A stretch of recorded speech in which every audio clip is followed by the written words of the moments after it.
Hi everybody, thank you for clicking on this video. Today I'm going to be showing you how to make a fettuccine sauce that's a little bit different. It's not the traditional fettuccine sauce. I use a lot less butter, put some white wine in it. A little bit different, but it is quite tasty. Pretty simple to do. All you're going to need is some minced garlic, extra virgin olive oil, about 2 tablespoons of butter, and some heavy whipping cream with some grated Parmesan and also some powdered Parmesan that you can find in the grocery stores. So let's get started, or before we get started, don't forget to like and subscribe so that you guys can get all these new recipes as they come out. Hit the notification symbol down on the bottom, but let's get to it. Okay everybody, we're ready to start. Go ahead and turn your flame on to about medium high. Put in just about a tablespoon of extra virgin olive oil. You don't want your butter to burn. Each one of these is about 1 tablespoon of butter. Get those in there, start melting it. Now, before you start doing this, you should have all your ingredients ready to go. You're going to need your white wine right next to you, or at least your white wine face. Because once you start cooking that garlic, it cooks really fast and it's really easy to burn it. You just want to brown it nicely. And as soon as it's browned, go ahead and throw in your white wine. Today I'm using a Pinot Grigio. Normally I prefer more of a dry wine, a white wine for this. But that's what I had on hand, so that's what we're going to use. I've used it before. It comes out quite good. In summertime, I don't have any basil right now because it's winter. But I like to chop up a little bit of basil and put that at the very end.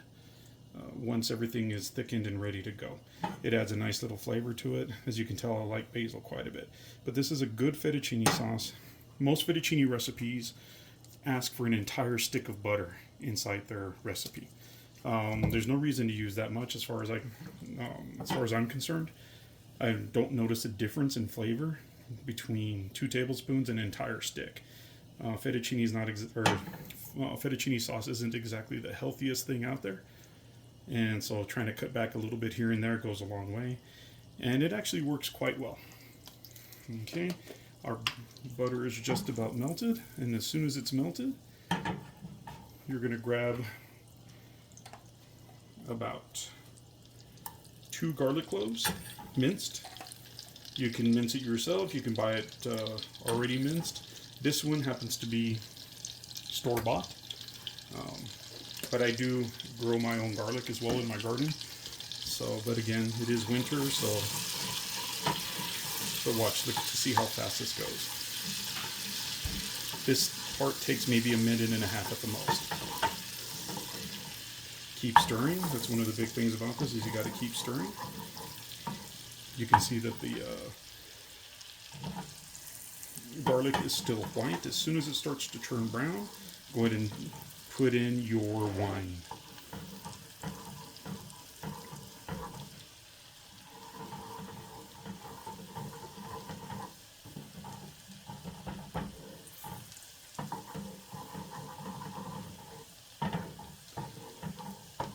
And with this, the thing that takes the longest is getting it to thicken with the heavy whipping cream.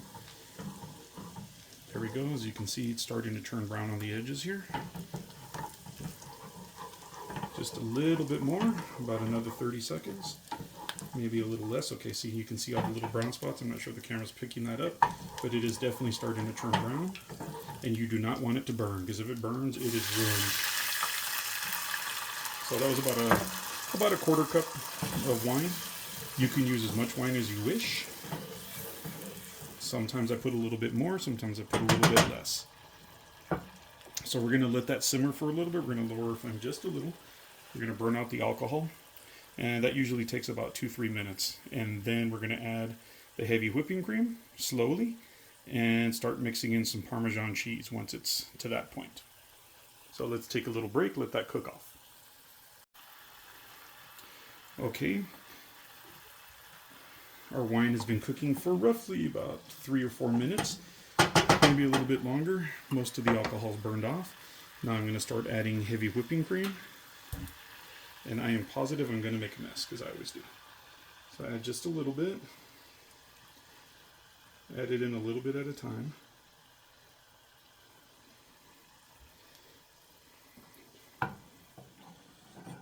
Oh, I can already smell this. This is smelling absolutely wonderful. Give it a little stir. And just keep adding.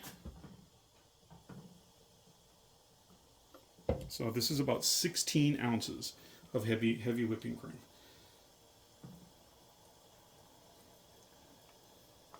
This isn't the best dish that I chose to pour this in here. Usually something with a spout works a lot better.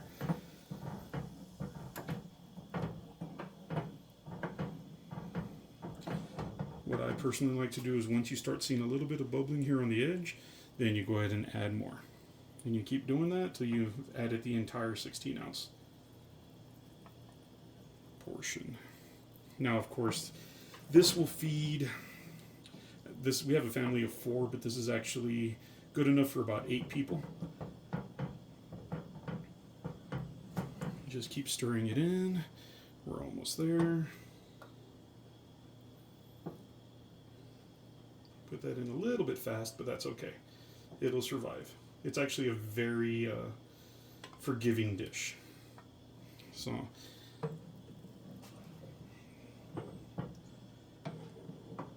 just keep mixing it, keep mixing it. That's one thing, you probably want to use a wooden spoon. They seem to work a little bit better with this.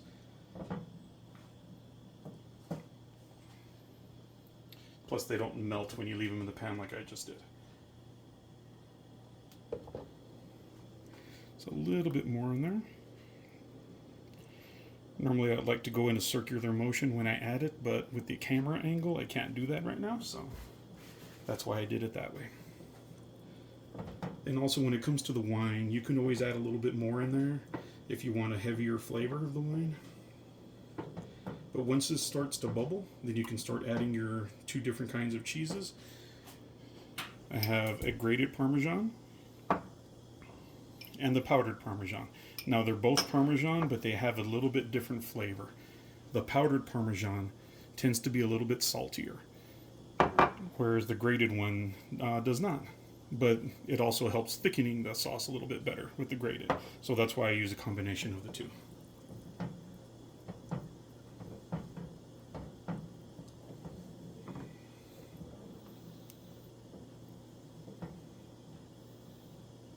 Again, super simple. Total cook time is probably about 15-20 minutes for this. Takes a little bit of time for it to thicken because you added the white wine. Sometimes I'll make a little roux with some nor in there, chicken flavor, and that'll help thicken it a little bit quicker, but it does just fine on its own.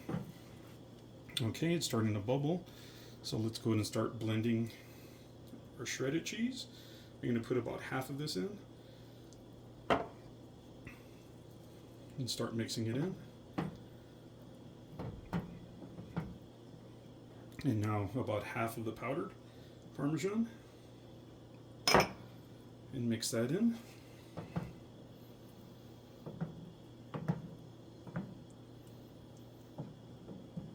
On one of the other channels, somebody was asking me about my little friend, my little sous chef that was walking around the kitchen last time. His name is Storm. He's our little Maltipoo. And sometimes he helps out with the cooking, or actually he's really good at cleaning up. All I do is tell him clean up on aisle 2 and he comes running at full speed, no matter where he is in the house.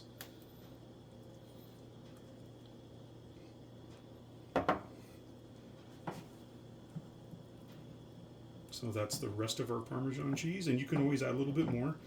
What you're going to do is taste it here and there, adjust your flavors however you see fit.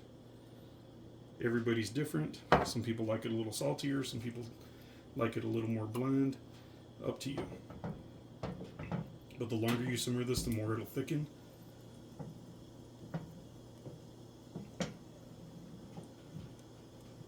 There's a couple little clumps in here. I'm breaking those up.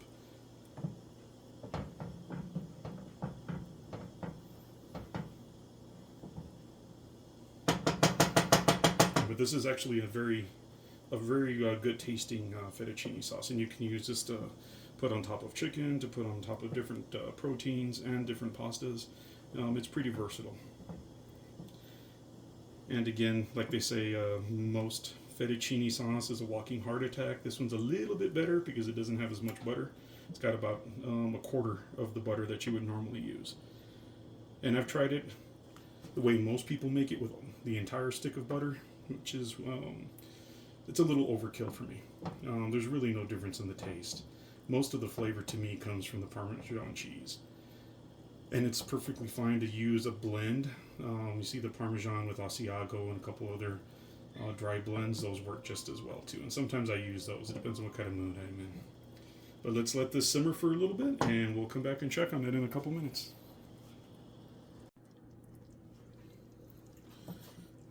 Okay, we've lowered the flame down to low. It's still simmering. The taste, I just tasted it right now. The flavor is definitely there. I would like to thicken it a little bit quicker.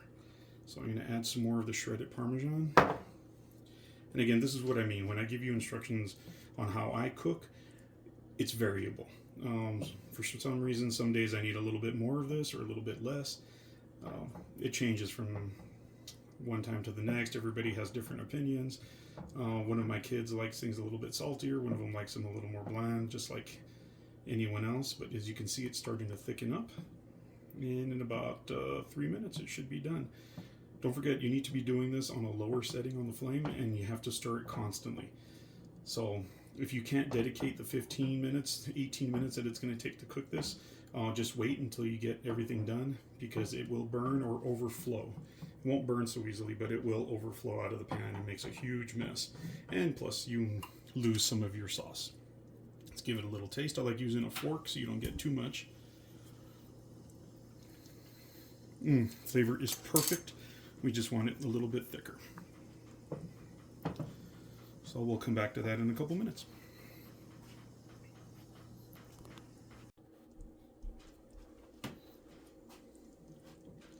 Our sauce is coming along nicely. Don't forget, as you add more cheese to it or other ingredients, I don't know if you noticed, but I never added any salt to this. The cheese is salty enough, in my opinion, and I'm a saltaholic, and you don't want to overdo that. And don't forget, when as you're adding more ingredients to this, as you add more cheese, since there's really not a set amount, it's more of an opinion as far as the flavor goes, add a little bit at a time, test it, and if you need a little more, add a little more, because once it's in there, you cannot remove it. But it looks like the sauce is thick enough. It's perfect for a pasta, perfect to put on top of another protein. Usually you want to use this only on a breaded protein. And we'll have some recipes for that coming up a little bit later, but that looks like we're all set. I'm going to go ahead and turn this off and let it cool just a little bit and ready to serve. So don't forget, like and subscribe, and I will see you on the next video. Thank you for stopping by.